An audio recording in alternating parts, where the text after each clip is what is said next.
Hey, this is James Arnold Taylor, voice actor, the voice of Yabba Dabba Doo, Fred Flintstone. Johnny Test, who's 11 years old and totally awesome. Ratchet from Ratchet and Clank, Tidus from Final Fantasy X. Oh, yes, and of course, Obi-Wan Kenobi. It wouldn't be Coffee with Kenobi without yours truly. The force is strong here indeed. Previously on Coffee with Kenobi. No one really knows about that except for the people high up at Lucasfilm right now. But it definitely is a very powerful story that gives you something to really like, wow, this is really happening. This is really getting to where we're going to be in a movie theater eating popcorn and putting M&Ms in it. Right. This is James Arnold Taylor, and you're listening to Coffee with Kenobi. I have a good feeling about this.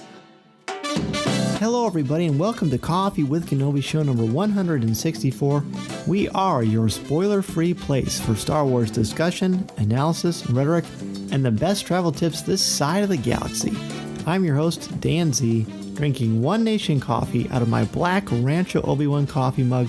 Seems appropriate for this week's topic. Coffee with Kenobi is brought to you by MEI and Mouse Fan Travel. For all of your travel needs to the Disney theme parks and cruise lines, as well as anywhere you want to go on vacation, be sure to go to www.mousefantravel.com, the official travel agency of Coffee with Kenobi. On CWK, I invite you to join me as we think about the mythology of Star Wars in a whole new way, and maybe laugh a little bit in the process. You are certainly here with your Star Wars family as we go to our favorite coffee shop and talk some Star Wars. On today's show, Jeff McGee joins us as we get on the Wayback Machine and give our top 5 favorite Kenner Star Wars action figures from the first 12 of the original legendary line. It's the iconic Star Wars collection that started it all for so many of us, so we are going to look at these a little more closely. And Tom will be on to bring us the latest Star Wars news. So pull up a chair, grab your favorite coffee mug, and let's have some coffee with Kenobi. And now, let's see what's brewing in the Star Wars universe this week. There's just one day left to enter our CWK Celebration Chicago t-shirt contest from TeePublic. You can win the blue tee designed by CWK's award-winning designer and co-creator, Corey Clubb. Now, certainly you can go to our TeePublic store anytime and purchase one. We'd love to have you do that naturally. But we do have one to give away, and I hope that you are the winner. So be sure to go to our webpage or check out our links on social media to find out how you can enter this contest. And remember, only one day left on the day that this show is being released. So who talks first? You talk first? I talk first. Joining us today for a cup of coffee is from Comics with Kenobi and Marvin Dog Media, Jeff McGee.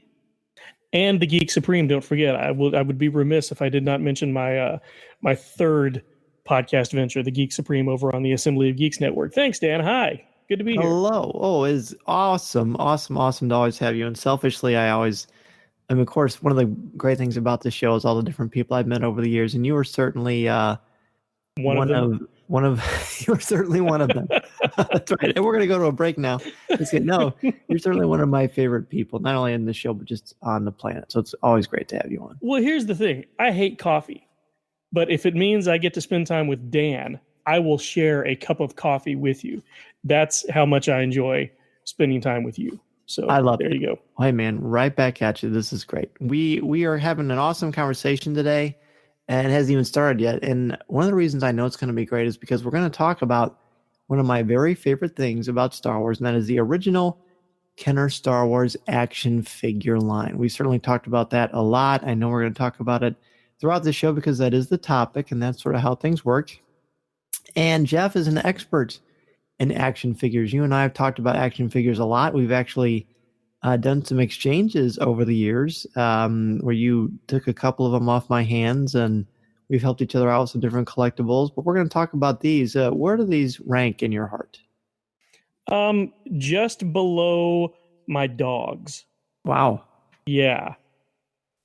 This is I talked about this a lot. On my blog that I wrote for Coffee with Kenobi for a long time was about my collection and how my Star Wars collection when I was a kid really was also a tie to my family.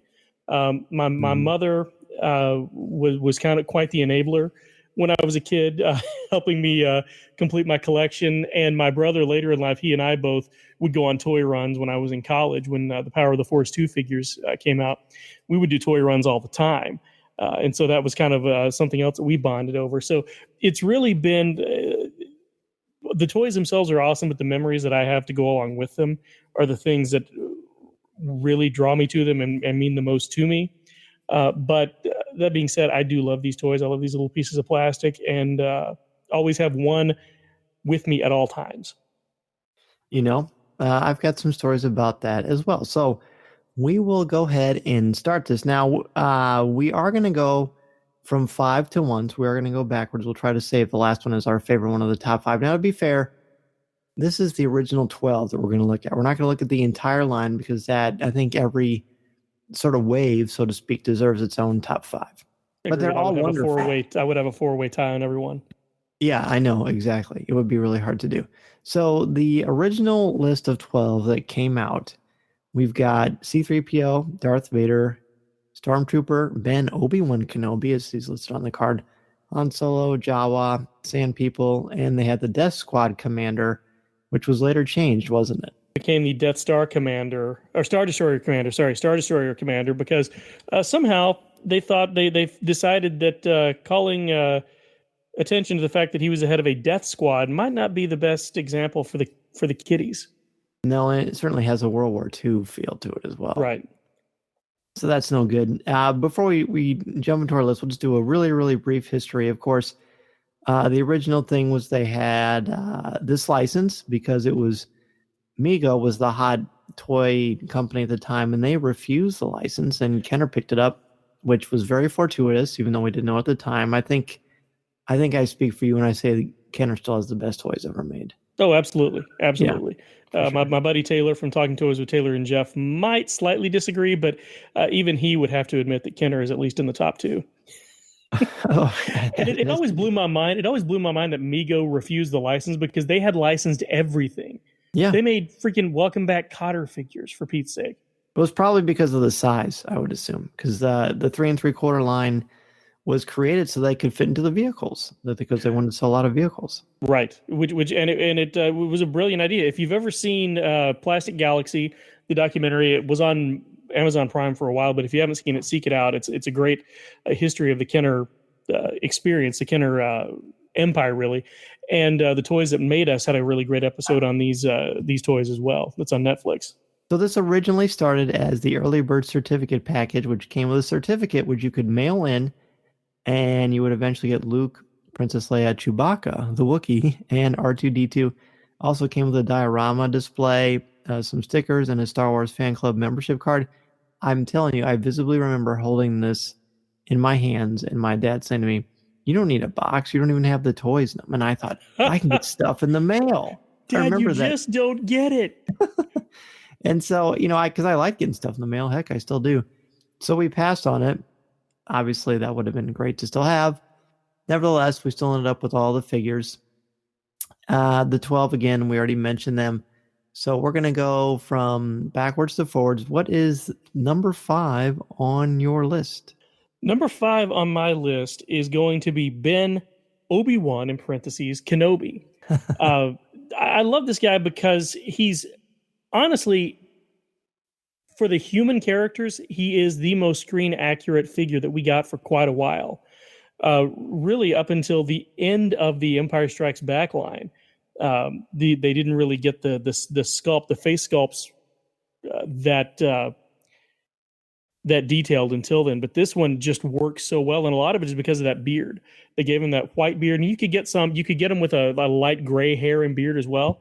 But the other reason that I love this figure, there's 2 reasons, 3 actually. One, he had the vinyl cape, which was a mainstay through the end of the Empire Strikes Back line. We didn't start really getting soft goods on a regular basis until Return of the Jedi. But the lightsaber in the hand, which was a brilliant solution to a problem that they had, and it meant that you didn't have to worry about losing the lightsaber as a kid because it would just stay stuck in his arm. But the thing that really I think they hit on was his tunic that he was wearing was basically one long robe. Instead of making it a robe, they split it down the middle so that it looked like he was wearing bell bottoms, but the way it was sculpted, the way they did the fabric folds, it still looks like he's wearing a robe. But he was still able to walk and sit and do all of the things that you would want him to do. And I just thought that was a genius solution to that problem. It really hit its apex in the Emperor action figure that we got in the Return of the Jedi line, and the Anakin Skywalker that we got. But here's where we saw it for the first time. So I really love this guy because he was sort of a trendsetter for what we got later on in the line. Plus, it's just a cool figure. And that backing card is great, even though the hands are a little creepy. If you look at them, the hands don't quite match up with the rest of his arm. Oh, gosh. That's true, isn't it?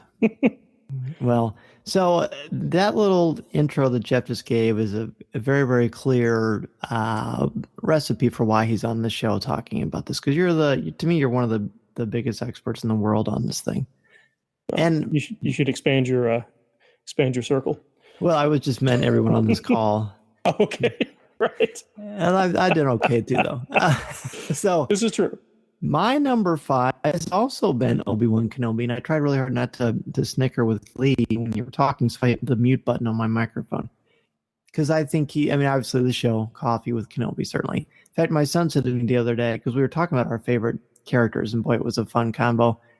And he asked me if Obi-Wan Kenobi was my favorite character. And I said, well, no, actually he's not. And he looked at me like, I don't even know you anymore. Isn't that the name of your show?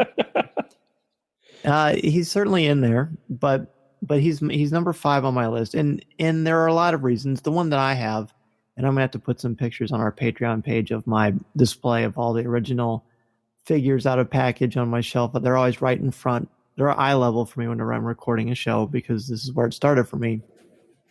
But mine is missing that telescoping blue lightsaber. I wish that it wasn't, because it's for the reasons you said. It was brilliant. It was genius. The elegance of being able to slide the saber out. So it did look like he was turning on the blade, because that hasn't been replicated really, without it seeming sort of cheesy or silly. I mean, it was genuine, the enabling of this, and it worked out beautifully. Plus, they had that little tip on the end.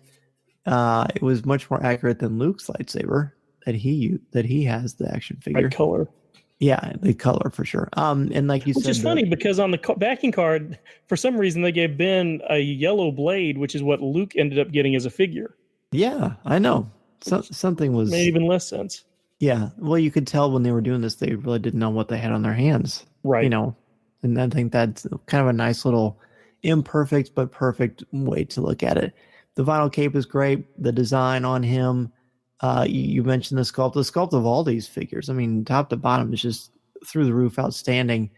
It just looks like it was done with a lot of care and attention, and it wasn't like to expedite the process of getting these figures out the door, but because they actually cared about making art. And it's a thing of beauty. So Obi-Wan Kenobi is definitely my number 5. So that is a very good choice. Well, thank you. I thought you might agree. What's your number 4? My number 4 is on the flip side of that. My number 4 is Darth Vader, because in the same way that Ben Kenobi was the most accurate human likeness, Vader's helmet, the sculpt on Vader's helmet, is just about flawless. And when you consider they were doing this in 1978, before when the technology and the tooling was still in its infancy, it's just amazing. And everything about this figure just works. Again, he's got the black vinyl cape. The way they did his chest readout and everything with the white and the red buttons works remarkably well. Again, we had the lightsaber coming out of his arm, and you get that great red lightsaber, which actually matches what was in the film. And this figure is slightly taller than the other figures. You will see that with some of the other figures. The 3 3/4 inch scale is sort of 3 3/4 inches represents approximately 6 feet. And so if you got a figure that's taller than 6 feet and a character that's taller, their figure is going to be a tiny bit taller as well. And the thing that I really love about this one more than anything, though, is the detail on his what you would call his bodysuit. There's ribbing on it, and to this day, I don't know how they got it so finely detailed in 1978. And this was a figure that stayed the same throughout the line. Ben Kenobi and Darth Vader, neither one got any new figures throughout the Kenner line. Darth Vader just got a new backing card for Return of the Jedi. But this figure is just It's perfect. It is. It's perfect. Again, the vinyl cape, the boots, everything about it. It's just menacing, and you look at this guy and you know he's the bad guy. And when they did the Gentle Giant Jumbo bust up of it, the detail was even more apparent, and it just makes you appreciate it even more. So, man, this guy, for that very reason, is they nailed it right out of the gate. I can't tell you how much I regret not getting the jumbo version of this one. Man, maybe that's what I'll have to keep my eye out for on Celebration, because You can find several. I'm sure. So my number 4 is Darth Vader. I swear. This is going to be a boring list for the listeners. Well, you can tell we not only like talking to each other, but we have a lot in common. It's already clear by this list. Yeah, Darth Vader. The other day, I have the Death Star, which is my favorite playset of anything ever made. I'm very jealous. I remember when you got that. Yeah, you were the one who helped me pull the trigger on that thing, because I had one growing up, and then good deal on that too. Yeah. Oh yeah, and the move from Louisiana to here, that was one of the things that didn't make the trip for whatever reason. I couldn't really tell you why, if the box was misplaced or what happened, but that was one of the ones that didn't, so I always lamented it. Got one back. So once in a while, if I'm feeling brave, I get it off of the top shelf in my studio, and I put it down, and my son, who's 5, plays with it, and he thinks it's the greatest thing ever. And he was playing with Darth Vader. I have a number of these figures. I have multiple ones because my brother had most of the figures that I had, but he didn't really care about keeping them or collecting them. He's like, here, you can have them. So I just gave them to Mason. And I was looking, like you said, at the helmet on Vader, and I thought, my goodness, for 1977 and 1978 technology, this is absolutely gorgeous. In fact, it's a better sculpt of the helmet than I think anything that Hasbro ever did. And that's not a knock. That Hasbro has some great stuff too, but there's just something about the authenticity of this thing. And it's different. Yeah, what Hasbro did was technically, what may have been technically superior, but artistically inferior, if you'll allow me. That is much better than what I just babbled on. Yes, that was much better. And the cape, the lightsaber, same as before. All the detail that Jeff mentioned. There's really not much more I can add that Jeff didn't already beautifully say. I'm really hoping that your number 3 and 2 are different than mine, so I can at least sound somewhat original. But it's so good. So good. So Vader's my number 4. And also, I am proud to say that I have, from the Power of the Force line that Kenner did, towards the end when they were putting out every Ewok ever made, I still have a Vader in package. Wow. With the collector coin. Yeah, wow. And he's a mint on card sealed, a thing of beauty. When a few years ago when The Force Awakens came out, the museum here, the Peoria Riverfront Museum, I gave some lectures there. And they took elements and pieces from my collection and put them on display in the museum, which was quite a thrill. And they took some of Tom Gross's, our CWK newsman's as well. And that was one of the ones that the museum got the most comments on. So I'm really proud of that. That's excellent. That's probably just as, if not harder to find, than a carded Star Wars card. Vader. No kidding. Yeah, because those Power of the Force figures they got zero distribution. That's why a Man is so expensive if you try to find it. No kidding. Well, that's good to know. Well, now I feel even better about it. Excellent. Well, Mason's college is taken care of. That's right. Mason, good news, buddy. All right, excellent. Well, let's go ahead and take our first break. When we come back, Jeff and I will give our next 2 examples of our top 5 from the first 12 figures in the Kenner Star Wars line. This is Coffee with Kenobi. This is Coffee with Kenobi. Oh, pass the cream, would you?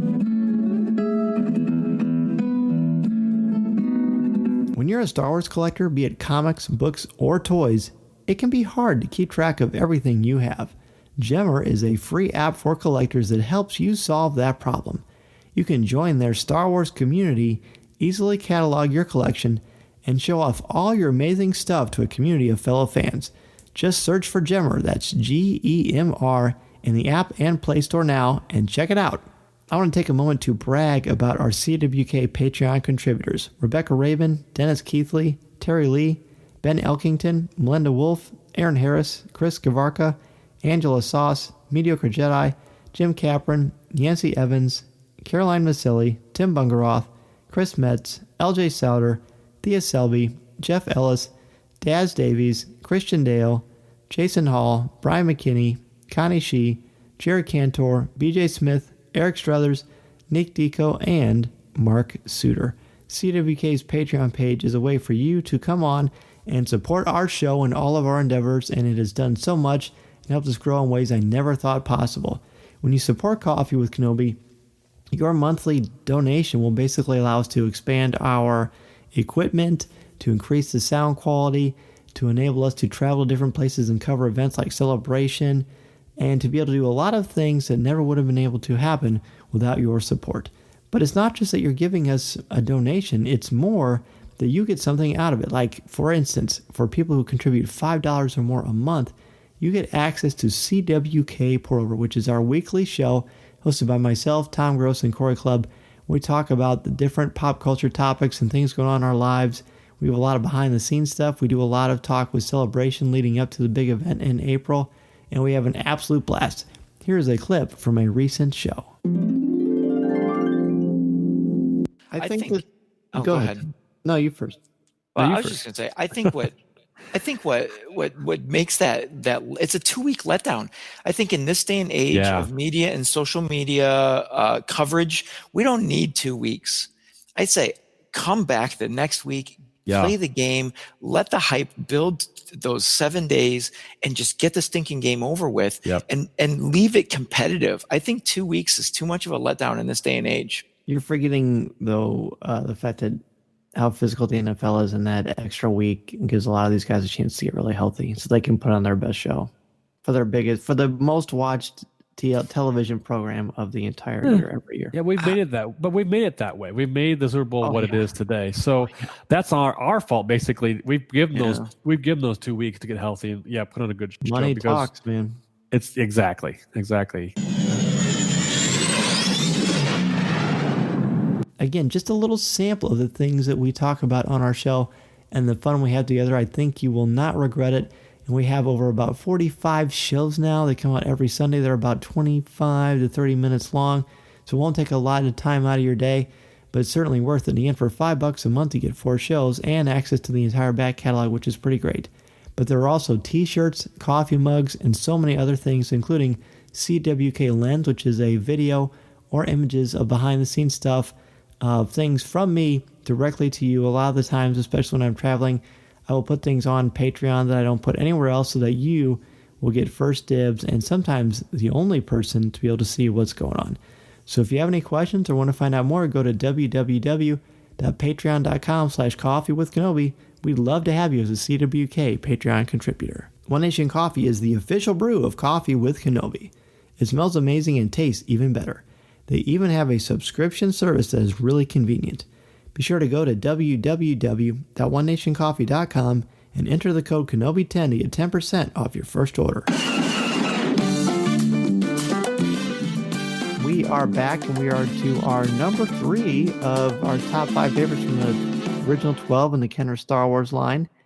It came out in 1978. We didn't really talk about why they came out in 1978 instead of 1977, although we did mention the early bird special. But it took a really long time for these things to get distributed because Kenner, as we mentioned, didn't really know what they had on their hands. So they came out much later, which nowadays, if you did that, it would mean 0 sales. But back then, it wasn't an issue at all. In fact, it probably even helped.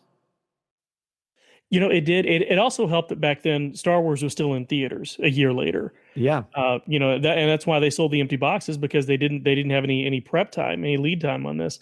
But these and the fact that these were such a big hit and so revolutionary helped keep Star Wars in the public consciousness for those 3 years in between Star Wars and Empire.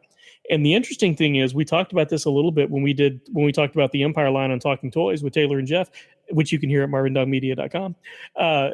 Is that even when The Empire Strikes Back came out, they didn't go whole hog with the figures, with the new toys. There were 2 or 3 waves, and the first wave was still fairly small. Sure, it being a sequel, how well it was going to do. It wasn't really until Return of the Jedi that they just did a blitz right before the movie came out, because they knew they had a surefire hit on their hands. So it took a little bit of time for Kenner to finally figure out what they had and how to best exploit it. I think I read they made it over $100 million the first year on this line. Wouldn't surprise me at all. And that's $1978. Yeah, I know, which is like $10 billion now, I think. Yeah. Yeah, something like that. I am an English teacher, not a math teacher. What is your number 3? Be where we depart. And this may be a surprise to people who know me and some people like you who do know me. My number 3 is Sand People / Tusken Raider. For a couple of reasons. This is not one that I talk about a whole lot, but when I started thinking about my top 5 from the original 12, and you said this is going to be kind of a reheat for me, but I love that you wanted to do this, because I've never thought about the line from this perspective. I've done my top 5 from the first wave, but not just the original, or from the first wave, but not the original 12. Yeah. This Sand People figure is great for a lot of reasons. First of which, we got our first variant, because you have some that have hollow tubes on the face and some that have solid tubes. There's one is not rarer than the other, as far as I know, or at least not enough to make one considerably more valuable than the other. But I love the detail in this thing. The mask, he looks like a mummy, and I love that. And I love that you get the tubes and the way that they did the mouth. Again, it's very screen accurate. You look at this, you look at the figure compared to the picture on the card, and it's pretty stinking close. The only difference is his colors, he's sort of monochromatic, whereas the other one had variations of dirty, where you really just got 2 colors here. I guess it's dichromatic. Much more J. Crew. Yes. You've got, and again, you'd think that I really had a thing for vinyl capes. I personally don't care for the vinyl capes that much, but I just love that was their solution to the problem back then. But he's got the vinyl cape. He's got the khaki, basically khaki onesie that he's wearing, all of the wrapping around his head, and then he's got these splotches of dark brown on his gloves, his bandolier, his belt, and I'm assuming that's sort of a neck. But the thing that I love most about this guy is the fact that, with 2 things. He's got this really cool, unique accessory, the gaffy stick that they gave him, that, again, looks screen accurate, looks exactly like what you're looking at in the picture on the card. And they gave him an action pose without sacrificing the neutral arm position. This is one thing we'll talk about a little later on. But I like posability in my figures, but one of the things I hated about the Power of the Force 2 line was that the figures were all superposed. So you could not put them in just a neutral position where they're just standing. We talked about they were limited. I've talked on Talking Toys several times about the fact that I liked to put my figures in everyday scenarios, like going to buy milk or do their laundry or things like that. And you can't do that. You can't have Han Solo standing in line for concert tickets if he's in this like action pose. And I love what they did with Sand People, because one of his hands is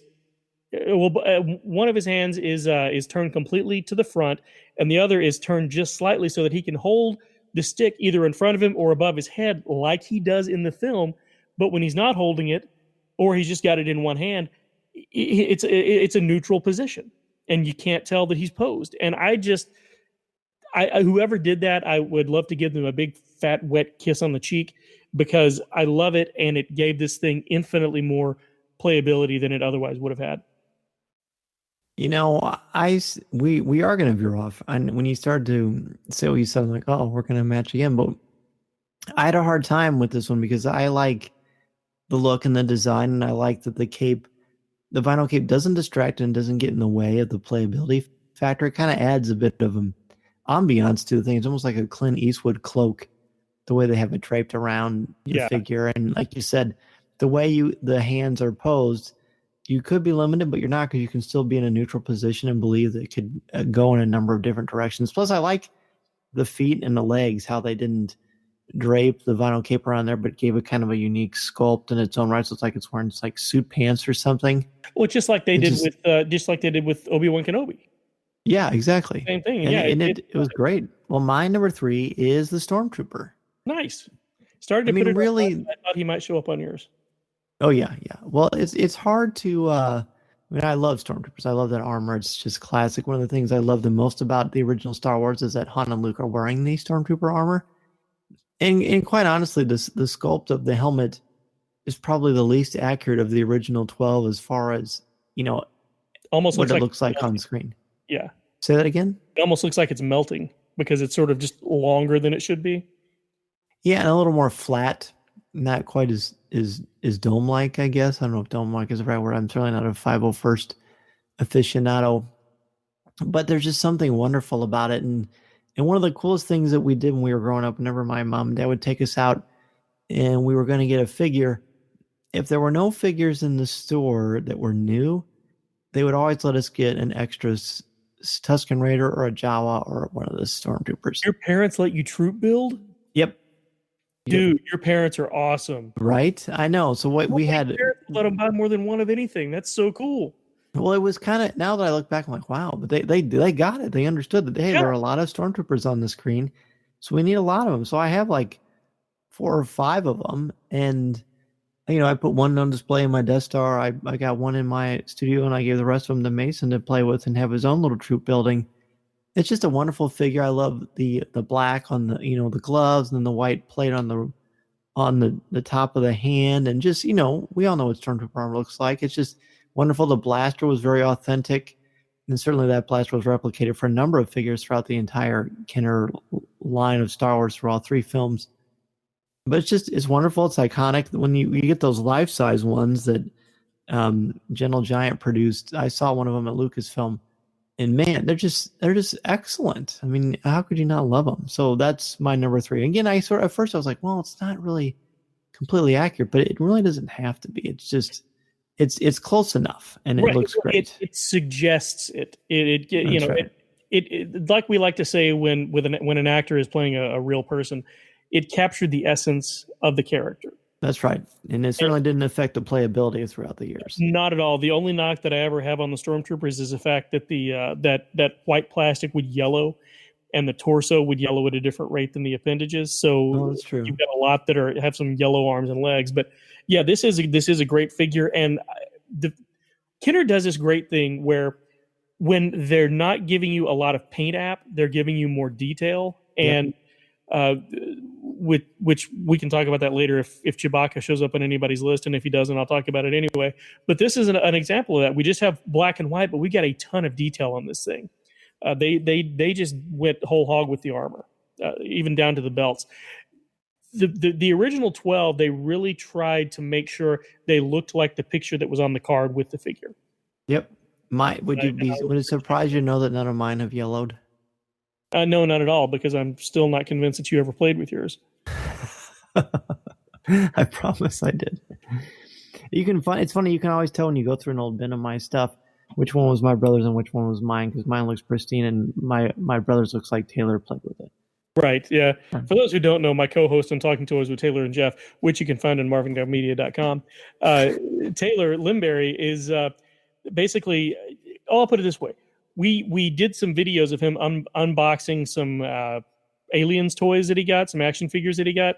The very first one, he broke the figure's arm as he was trying to put it together. The same passion, but the antithesis of me as far as care for the figures. Yeah, he's just like baby Huey with these things. But yeah, I love this figure, and I could not fault you at all for having it as number 3 on your list. Well, what's your number 2? My number 2, and this may not come as a surprise to anyone. My number 2 is a nostalgia pick. It is C-3PO. And C-3PO was the first Star Wars figure that I ever got when I was a kid. Before I even really knew who he was, I knew who he was, if that makes sense. I hadn't even seen the movies. Or no, I had seen the movies. I had seen The Empire Strikes Back once. But I didn't remember any of the characters' names except for Han Solo and Chewbacca. But for some reason, I knew he was C-3PO. And this is another figure that they just nailed it right out of the gate.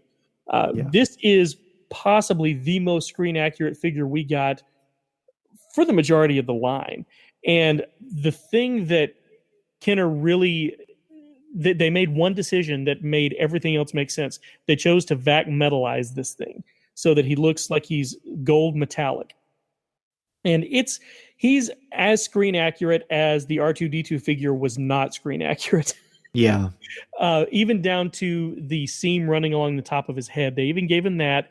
The poles on his arms to hold his arms in place.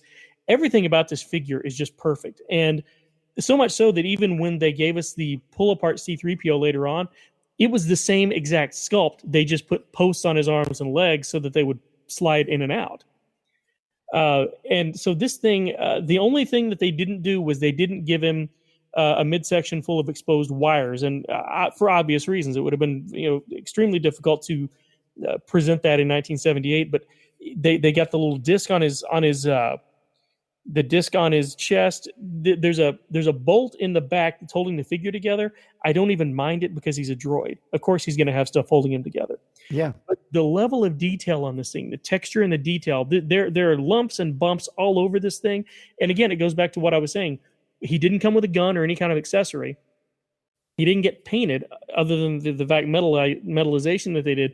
So Kenner just went all out with the sculpt. We got so much detail in this thing.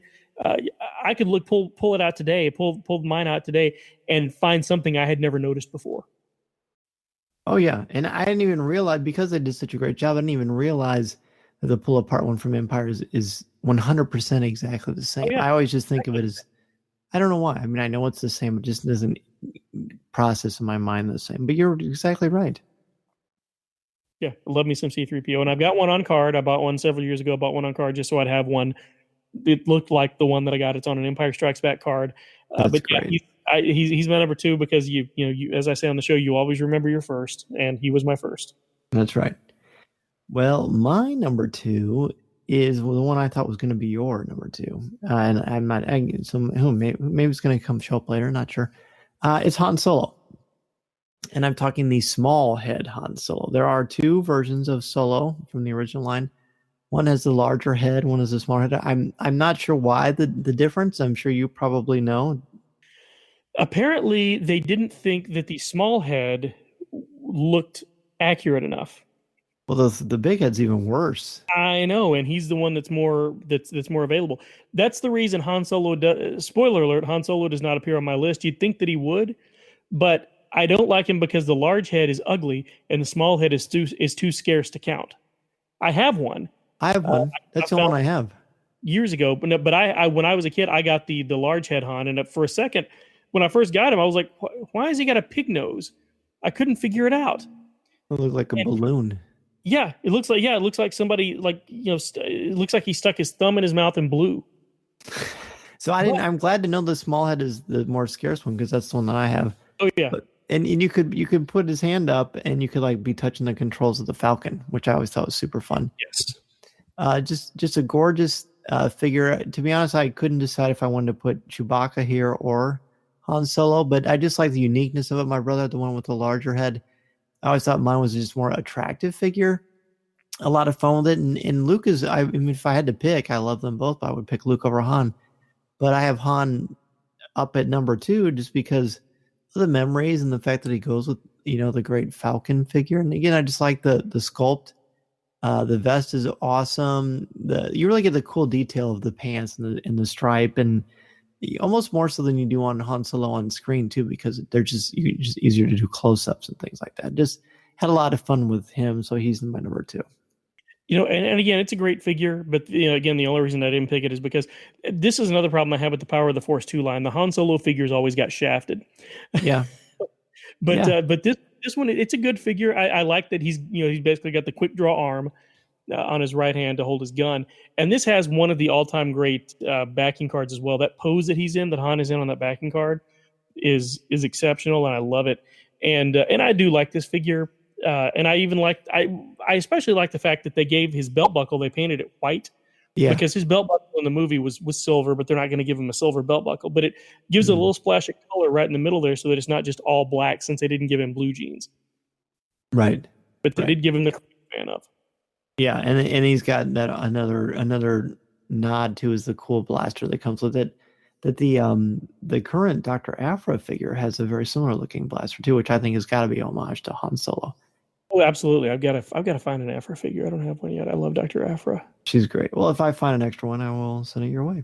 I appreciate that. No problem. All right, we will go ahead and take another break. When we come back, Tom will have the latest Star Wars news. This is Coffee with Kenobi.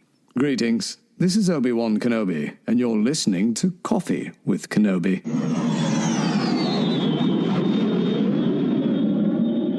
For most of us, enjoying Star Wars isn't a hobby. It's a lifestyle. If you're a Star Wars fan, there's a good chance you're also a collector, be it toys, books, comics, or clothes. But how do you keep up with all the announcements and make sure that you get the things you want? How do you keep track of what you have? And how do you show off your awesome collection to people who are as passionate as you are? Well, that's where Gemmer comes in. It's the best app for organizing and displaying your collection, connecting with other Star Wars fans, and discussing all things happening a long time ago in a galaxy far, far away.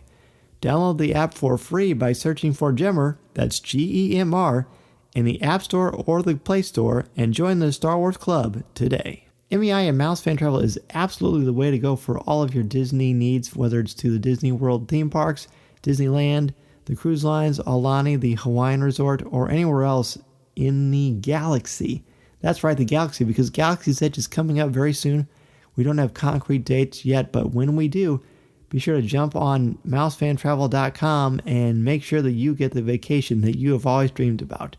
They have signature service and expert advice to help clients maximize their vacation time and dollar. They can also help your family enjoy everything the Disney theme parks and the cruise lines have to offer, help plan every detail, and share invaluable tips. Check out www.mousefantravel.com today and let them know Coffee with Kenobi sent you. Finding a place where you can be as passionate as we are about Star Wars can be tricky, but there is an app called Gemmer that was built just for collectors and fans to come together and hang out. Gemmer makes it easy to connect with people who care as much as you do in their Star Wars club. You can find the Gemmer app, that's Gemr, in the app and Play stores for free. Check it out today. It's news time, and we've got, my goodness, we say that we've got lots of news, but today we have got a legitimate amount of news. We may have to open up a new series of bandwidth for Coffee with Kenobi to report on all this stuff. Yeah, we've got a ton. I was just getting a drink there because I need to really hit it. So you got to prepare those vocal cords for this one. Right. That's right. So let's get started. Yeah. A couple of rounds of guests who will be attending Star Wars Celebration have been announced on StarWars.com. Now, let's start with the man who brought us the powerful Wookiee, Chewbacca. Peter Mayhew will be returning to Star Wars Celebration to join old friends and fans in all of the fun. The talent who brought us Anakin's young Padawan Ahsoka Tano in the Clone Wars and Rebels, Ashley Eckstein, is coming to Chicago. Eckstein is the founder of Her Universe, a fangirl fashion and lifestyle company. She's also the author of the book, It's Your Universe. You have the power to make it happen. Now, joining Eckstein in this announcement are Donald Faison, who plays the exciting Hype Faison in Star Wars Resistance, and joining Faison from the Resistance will be Myrna Velasco, who voices the fun and lovable Tora Doza.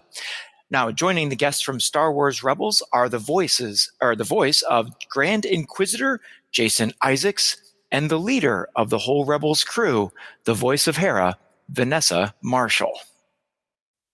So, what do you think, man? And how do you feel about this round? I mean, they keep getting more and more exciting. Woo! Oh my gosh, this list of names here is so much fun. So much fun. Some of the best and newest voice actors to the Star Wars world. And of course, the granddaddy of them all, the elder statesman, Peter Mayhew, Chewbacca. Of course, I was just kind of expecting that he would be there, but you never can, you just can't, assume those things. So, that is so great. And oh my gosh, is my daughter so excited to have me have the chance to meet Ashley Eckstein in person. Oh, wow. Is that going to your number one? Is this the number one person on your wish list now? She is now. Yes, indeed. Oh, wow. Well, that's great. I can't wait. I love it. And then they're all really nice and charming people. Donald Faison is one of the big surprises, as is, the other round we're going to talk about too. There's some first timers here that I never expected we'd see at a Star Wars Celebration. So, hats off to Star Wars Authentics and Tops for making this happen, because this is pretty outstanding. Absolutely. You want the rest of the list? Yeah, let's do it. All right. Ladies and gentlemen, get your pencils and scorecards ready, because here's the rest of your lineup. Daniel Logan, the actor who brought us the young Boba Fett in Attack of the Clones and the Clone Wars, will be there, as well as Tamura Morrison, who is Jango Fett in the Attack of the Clones, as well as Commander Cody in Revenge of the Sith. Don't forget Catherine Tabor, the voice of Padme in the Clone Wars, and also the voice of the Clone Wars introductions, Tom Kane. He also does a pretty exceptional Master Yoda as well. Now, I'm not done yet. The versatile D. Bradley Baker, who brings life to the army of clones in the Clone Wars, as well as he adds his talents to the Rebels and Resistance. Jet Lucas, who played Zet Jukasa in Attack of the Clones and Revenge of the Sith. Ken Lang, who portrayed Admiral Statura in Force Awakens. Katie Cartwheel, who, according to StarWars.com, is an actor and circus performer, who was the creature performer for both The Last Jedi and Solo, playing Hurrid 327 and Rio Durant, respectively. And finally, John Ratzenberger, who is Major Durlin in The Empire Strikes Back, but you may know him better, as I do, as Cliff Flavin on the sitcom Cheers. Well, wonderful job, by the way. That was awesome. You're getting the hype train rolling, buddy. Oh man, this list just gets me so pumped. Jason Isaacs, the voice of the Grand Inquisitor. I think that's one of the biggest surprises to me. Why is because that? Because I don't know 100%, but I'm pretty sure that he did all of his lines for season 1 of Rebels in like an afternoon, and that was pretty much it. Yeah, I mean, it's not, if you look back, I mean, if you really space it out, it's not like he has a ton of dialogue. Mm-hmm. I mean, he packs a punch. I mean, he's known for a lot of things. I remember him back in, he always played a bad guy, right? There was that Mel Gibson movie that took place during the Revolutionary War. Oh, yeah. He was the main villain for the British. But of course, we know him from Harry Potter. Yes. He's, a wonderful Malfoy. So Lucius, he's Lucius, right? And Draco is the son. I believe that's correct. This is great. I mean, we haven't seen prices yet or options. I mean, typically what they'll do is they have times where people can get autographs and they have times when people can get pictures with everyone. And sometimes I'll do 2 first where you can get your picture with multiple stars at once. They've already said that Daniel Logan and Tamura Morrison will have sessions where you can meet with them both at the same time. So it's fabulous. It's really fabulous. What else is going on besides these awesome guests at Celebration? Yeah, and some super exciting news for those who have been scouring the galaxy for information about Outer Rim Outpost of the Black Spire, or the Black Spire Outpost, I suppose. Your intel has arrived, or well, it will soon anyway. StarWars.com announced the release of several print publications that will give us everything. Well, maybe not everything, but the things that we want to know about Black Spire Outpost, which will be featured in Star Wars Galaxy's Edge. First, we meet Dak-Ondar, an Ithorian who deals in antiquities in a Marvel Star Wars Galaxy's Edge miniseries comic. Dak-Ondar thrives in the lawlessness of the Outer Rim Black Spire Outpost, filled with bounty hunters and smugglers. The miniseries is written by Ethan Sachs from Old Man Hawkeye and drawn by Will Sleeney of Solo, A Star Wars Story. This miniseries will release on April 24th. Now, get ready for Delilah Dawson's next book, her new novel coming that's titled Black Spire, which is a prequel to the opening of Galaxy's Edge. Black Spire will hit the shelves in September. Zoraida Cordova has a young adult Galaxy's Edge novel titled A Crash of Fate coming in August, where Izzy and Jules were best friends until Izzy's family abruptly left Batuu when she was 6. Well, now she's back, and Jules, the boy who never left, is unsure of what to make of her. While on the run from vengeful smugglers and an angry pirate, the 2 friends will come to terms with who they are and what they mean to each other. And finally, the book that has created quite a stir from its stunning cover is Star Wars Myth and Fables by George Mann, illustrated by Grant Griffin. StarWars.com describes this book as a middle grade novel of thrilling space tales, fables, and myths that are told in a galaxy far, far away. The book features 2 stories that will take place on a remote outer rim world of Batuu, plus many other untold tales of the edge of the galaxy, lushly illustrated in a style that pays homage to a real-world children's classics. This announcement makes me feel like I better clear a little space on my Star Wars bookshelf. Oh my goodness. This is the one. I mean, I was thrilled. I was insanely thrilled for many reasons. One, knowing that one of the main purposes of Batuu is that when you're there, you're supposed to feel like you are living in the Star Wars universe. You are not supposed to feel like you're at Disney World or Disneyland. You're supposed to feel like you're in the Star Wars galaxy. And now we've got context. Now we've got texture. Yeah. Because when you walk in there, you've got the opportunity to know about a lot of Star Wars stories that authentically take place in Batuu and only Batuu. We've had some books that have had chapters that have been in Batuu, and they've certainly whet our appetites, but this is full on. And for some reason, and I talked about this on the last Looking at Lucasfilm with Jim Hill, I never even thought about the idea that they would write books as prequels for this, because they always do for films or television series. So this is magnificent. And then I see that picture for the Myths and Fables. It looks like my Dungeons and Dragons character, Zedai. Of course, right. Combo Zera and Jedi holding this lightsaber with this cloak, looking like this awesome paladin. There's this, I assume, a crate dragon floating in. So I took a picture of the cover and I sent it to our text thread for our Dungeons and Dragons teacher group that we have along, plus with the legendary Corey Club. And I was so stoked. It's one of the coolest images I think I've ever seen. And that sounds hyperbolic, but I'm standing by it. It looks fantastic. It is so great. I love it too. And one thing I love about these tales of Black Spire Outpost is the variety of text that's coming at us, from comic series to the Myths and Fables and illustrated book to a Delilah Dawson and the other story. There's a lot of variety coming at us that's just makes it exciting, makes it feel like it's been as I'm anticipating it, it makes it feel like it's been around for a long time. Totally agree. Well, hey, this is tremendous.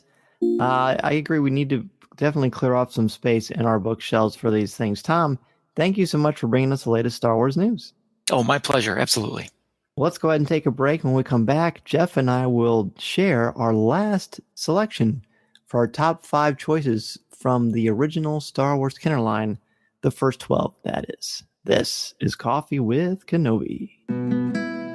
Coffee, tea, or me, Obi-Wan Kenobi.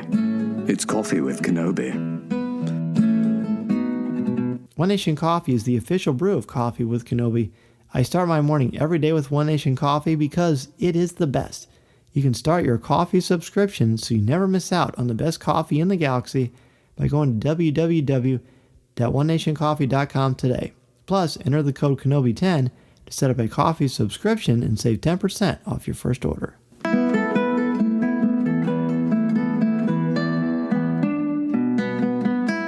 We're back, and sadly we are down to our last one. I could listen to Jeff talk about toys all the time, and I pretty much do because I listen to Talking Toys with Taylor and Jeff, but we will talk about that towards the end. But before we get to that, we've got our last one. I thought for sure that I would know your number one, but I do not. So the floor is yours, my friend. What's your number one? My number one figure of the original 12 this may stun a few people, is the Jawa. No way. Yeah. Is that your number one? No, I never would have. Literally right before you said it, I thought, oh my gosh, he's going to say Jawa. Yep. I would like to now quote Ernest P. Worrell in Ernest Saves Christmas when they tell Harmony Star that the passenger in the back of the cab is Santa Claus. Surprised? That's to a joke I've ever done. But I love this guy for several reasons. One, I mentioned that we didn't really get soft goods on a regular basis until Return of the Jedi, but this was the first time. We have 2 versions of this guy. Everybody knows that there was a vinyl cape Jawa that was released that had a very, very, very small run. And incidentally, if you ever see somebody selling a vinyl cape Jawa, the bubble on the vinyl cape Jawa is much shallower than the bubble on the cloth cape Jawa. So if it's got a quote-unquote normal-sized bubble like you would see with a regular Jawa or R2-D2, you got a scam. But I like the vinyl cape, but I love that they went with the cloth cape because, again, far more screen accurate. Not only that, he's got a unique gun they gave him the Jawa gun, which is one of my favorite guns in the entire Star Wars saga. I love that gun. And I love the fact that even if you take the cloak off, they still sculpted and did detail underneath. He's got a robe underneath his robe. And the lighter brown robe that has a dark brown bandolier straps going across the chest. And again, just like with Obi-Wan Kenobi and the Tusken Raider, they've sculpted the legs onto the cloak so that it looks like he's wearing bell bottoms. But then they've given that black. We don't know what the Jawas look like, so they've given him a black face, almost like Marvin the Martian. And there's a little bit of texture on that too that you can almost feel with the small figure, but you can definitely feel it on the Gentle Giant Jumbo figure. And they've also given it Farkas in A Christmas Story. Yellow eyes. He had yellow eyes. And all of this underneath this gorgeous dark brown thick cloth cape that is just it's luxurious to the touch. I will put it that way. All of this packaged on a card that has a gorgeous image of the Jawa from the movie. You look at this figure, and especially, I mean, this is why I feel like they were trying in the original 12 to really mimic what we were seeing on the card, because he's a goods robe on him, and he looks almost exactly like the picture on the backing card. And all of this is done at an even smaller scale, on a smaller scale than the rest of the figures, because this guy is, half the size of your normal figure. So even though you're getting basically half the figure for the same price, with all of the accoutrement that they've given him, this really cool blaster, this soft goods cloak, and sculpting underneath the cloak, you didn't feel like you were getting cheated. And that just goes back to what I was saying about Kenner always make sure you're getting the same value. It just the value may be placed in a different area, in either sculpting, paint, or accessories. I love the Jawa. I'm as surprised as you are, but when I started looking at this, I was like, you know what? The Jawa is kind of my favorite figure from this original as well. That's so cool. I think that's really cool. And I wouldn't have expected that at all. But that's part of the fun of these conversations, because when the act of putting these lists together makes you think of them in much different ways. Yep. It really does. I don't have the vinyl one, but I have, of course, many of the soft goods one, and that's a great one. Plus, I always have liked that the hood extends so far out from the figure's face. It really is difficult to see the eyes, just like in the film. Yeah. And the cool thing, when they did the Power of the Force Jawas, I don't know if you knew this, if you remember this or not, but they had a panel on the top of their cloaks that you could shine light through it and their eyes would glow. Yep. Oh, I had every single one of the Power of the Force figures too. So yeah, I definitely remember that. Good deal. Well, if you ever do a Power of the Force line for Talking Toys, I'm ready. We have it's on the schedule. It's just a matter of getting around to it, because there's a lot of toys out there. I don't know if you're aware of this, but there's a lot of toys in the world. There have been rumors. Taylor loves them all, even if they don't deserve it. It's like from Of Mice and Men. He's like, George, with them. Yep.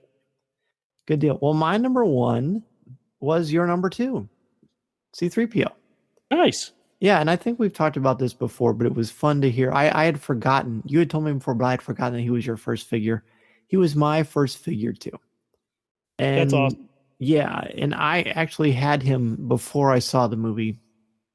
I've told this story many times. I've been doing a lot of stuff with this story lately, actually. I don't think I've heard this story, though, so regale me. Really? Okay. Yeah, well, I don't know how I heard the story, but yes. So we knew about Star Wars. We weren't allowed to see PG movies growing up.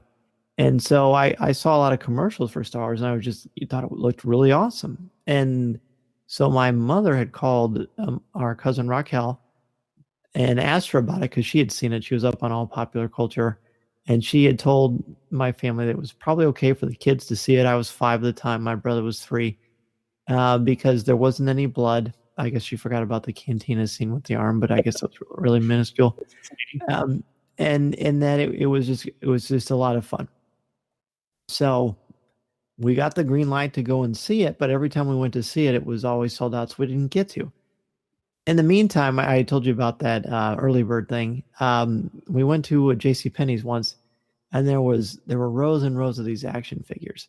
And I only remember seeing Luke Skywalker and C-3PO. I'm sure the rest of them were there, but those are the only ones that I remember. And I ultimately selected C-3PO for my first figure. I knew absolutely nothing about him. I thought he was vaguely reminiscent of something I saw on TV for 5 minutes, which was Logan's Run, and it was like some weird robot thing doing a trapeze.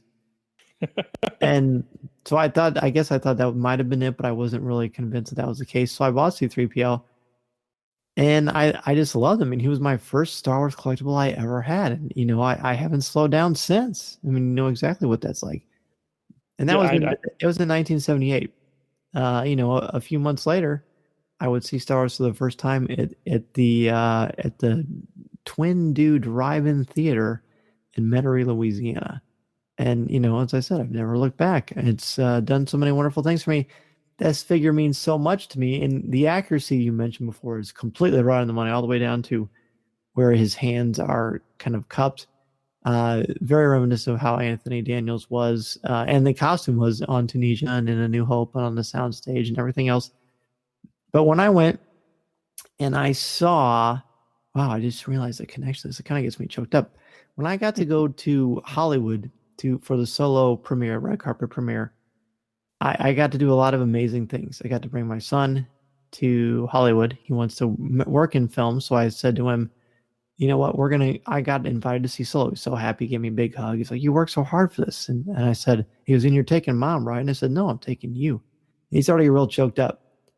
And I said, you're going to make movies. You may as well go to the pinnacle of what it's going to look like when you hit your stride in your career. So he got to go with me. That was great. Like, that was worth the ride in itself.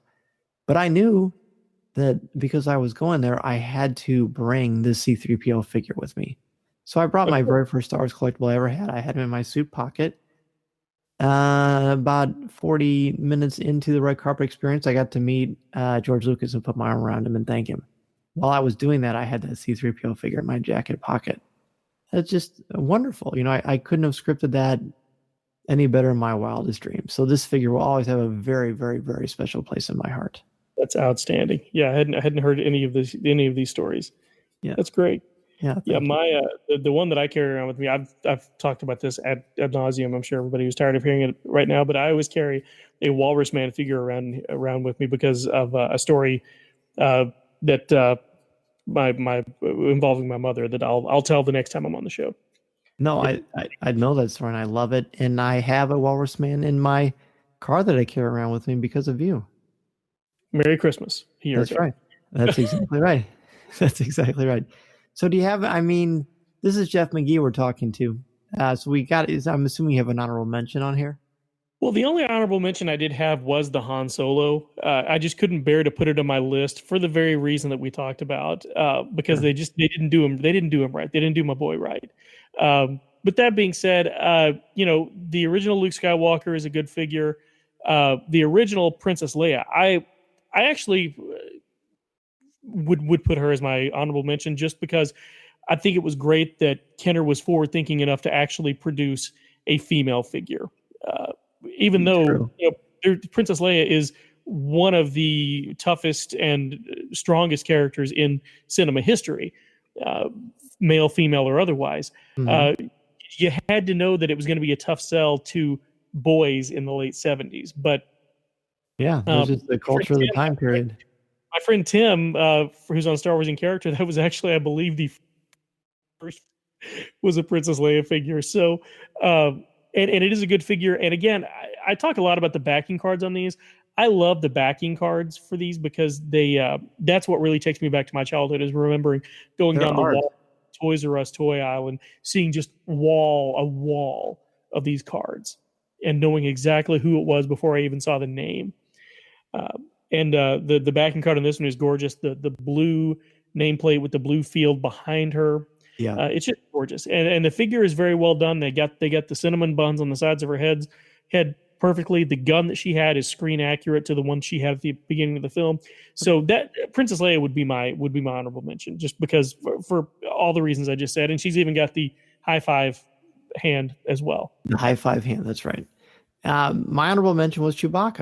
I almost had Chewbacca as my number 2 instead of Han Solo because, obviously the two are such a tandem. So I really struggled, but I thought, you know what? I'll put Chewie as an honorable mention. I had the 1995 Power of the Force Chewbacca in my pocket when I saw Star Wars, the special edition in 1997 on the big screen for the first time. In fact, I remember there was a camera crew there, and I was holding the figure up in the air to try to, because I thought that might make me look dopey enough that it would put me on camera, but Right. but it didn't work. Special edition is the closest I ever came to cosplaying. Replica Han Solo vest, and I wore it to see the special edition in '97. Oh, that's cool. That's the only time that my mom, my brother, and I ever saw a Star Wars movie in the theater together. No kidding.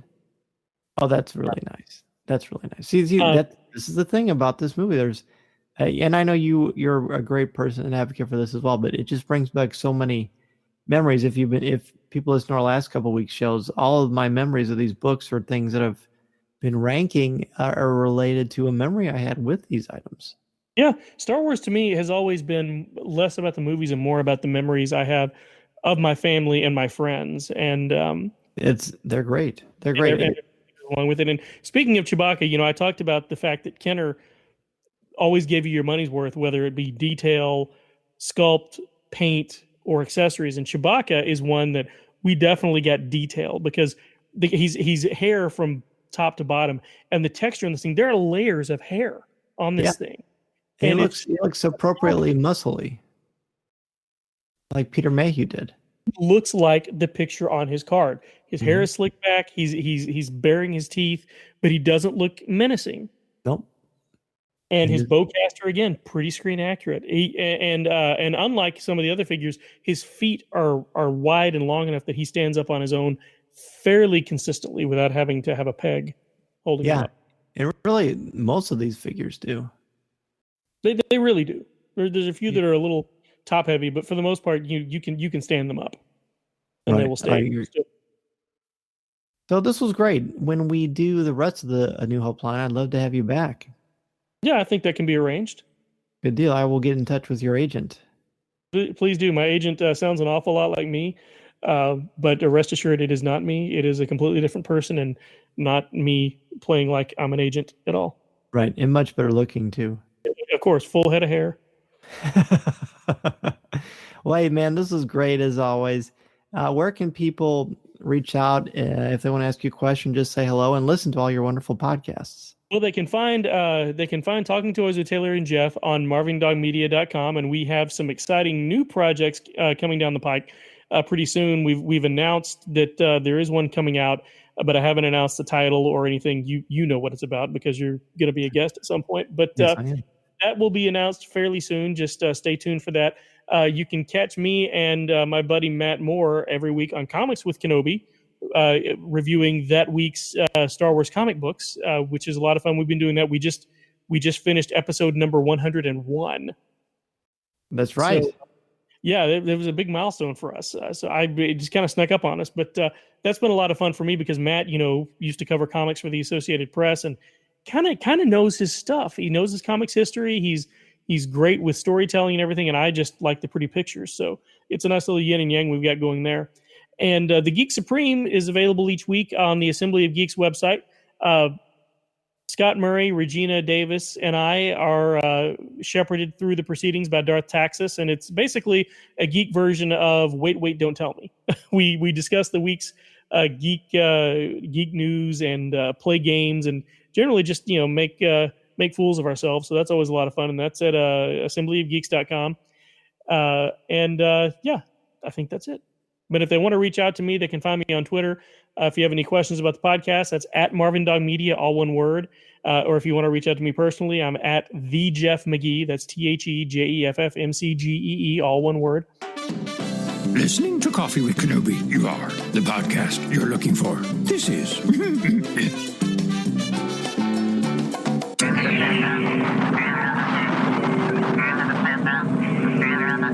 Before we get to email, I want to thank our CWK sponsors, One Nation Coffee and Mouse Fan Travel.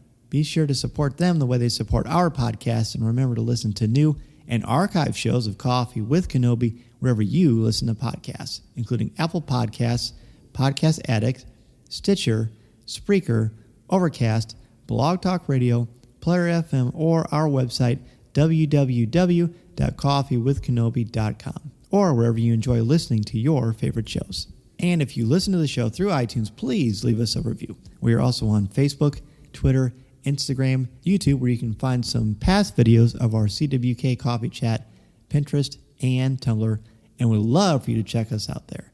Be sure to listen to our CWK family of shows too, including Legends Library, Resistance Reactions, Comics with Kenobi, and Lattes with Leia. Please leave a review for each of their shows as well, and be sure to subscribe to each of them individually, as they all have their own feeds now.